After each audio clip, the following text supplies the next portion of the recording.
Good morning and welcome to the Great Journey podcast. I'm Caitlin Clary and we're here at Shotokan Karate Leadership School.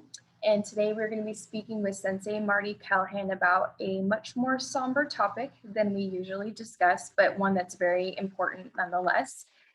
We will be talking about the hard truth that we don't want to hear. So Sensei, as we're well aware, unfortunately, life is life and bad things happen to good people. What insight do you have for us today that would help us navigate children through this difficult time here, even just with COVID, but the many things that we've had to deal with in the last few years, especially in Sonoma County? Yes, yeah. Yeah, so we've had floods, excuse me, not floods, we've had fires, there have been floods in In Sonoma County. Sebastopol. Sebastopol, right.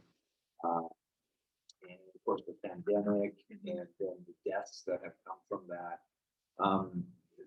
To me, the most important thing to do is to realize that these things can happen and that you prepare yourself psychologically for them. Of course, we don't want that to happen. I live in a house that was built in probably 1890, 1900. It's a Dutch colonial house, beautiful in Occidental. And that's a forest, and forests burn. Right. And this house could burn down. And I do feel like if I'm prepared psychologically for that to happen, then I will be in a much better position to handle that if it were to happen. Right. It's along the same lines of why do we have to buy insurance for our cars, accident insurance? Why do we buy fire insurance and home insurance, all that stuff? We buy that not because we want those things, but because we just want to be prepared for them.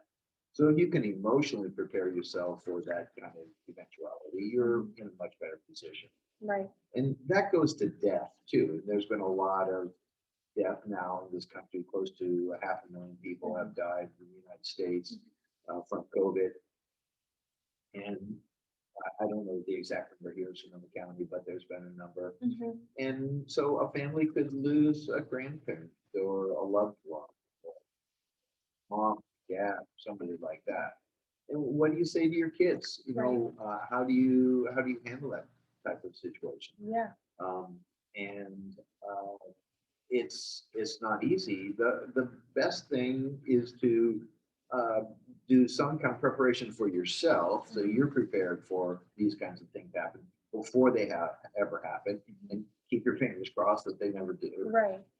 But then do whatever preparation you feel like you can with your child, and then if it were to happen, like one of these disasters of some kind, then you quickly rebound from that, so that you're not pulling yourself down and into something that you're going to, some deep emotional state that you're going to stay in for a long time. You want to quickly be able to recover from that. Yeah, no, I agree. And I think for my husband and myself, the Tubbs fire was definitely a rude awakening for us. You know, we didn't lose our home, but our kids, all of their friends, I would say 90% of their friends all lost their homes. And we evacuated to our church, helping people during that time frame. And it seems like the life pre-Tubbs was so surreal, and then all of a sudden we realized we needed to have these very difficult conversations with our kids. And I have this distinct memory of Chase, the oldest, watching the news while sitting around all these evacuees, and it kind of definitely makes you grow up as a parent a little bit and realize you need to kind of have some harder discussions with your children to prepare them for these types of things. And that was an unfortunate learning experience, but one that's very important with what you're tying into what you're talking about today. And from the martial arts perspective, that we are learning to defend ourselves, protect ourselves, and so that we stay strong, healthy for many years, and our families as well.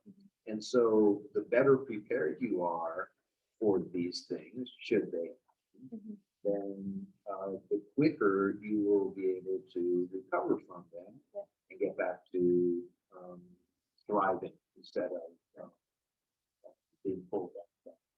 It's building that resilience, that mental resilience over time. Yes, yeah. Yeah. There's a book that I'm reading right now and I should know the name of it.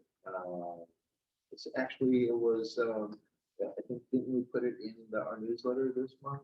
Oh, yes, the Howling, the Howling American of the Mind. American Mind, Yes. yes.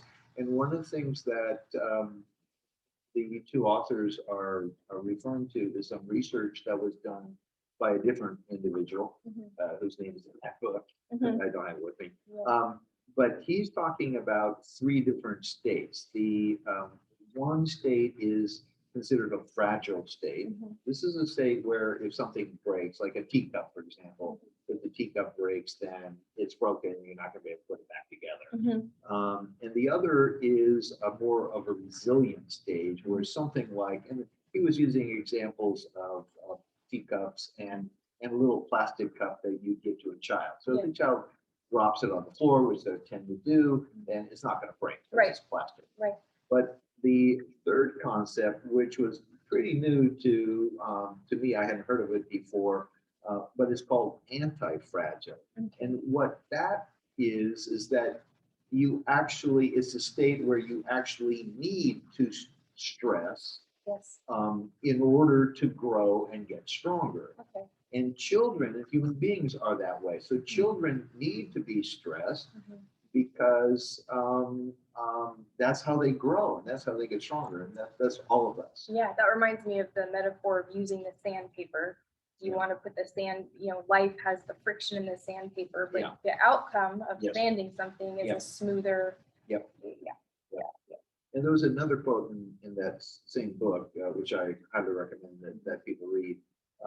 It was something to the effect, prepare your child for the road, not the road for your child. Oh, so, I like that. That's very good because we have no control over the road. Right. Yes. Yeah. So quit trying to smooth everything out for your child. It's a lot better to prepare your child to handle the rough things that they're going to face. Right.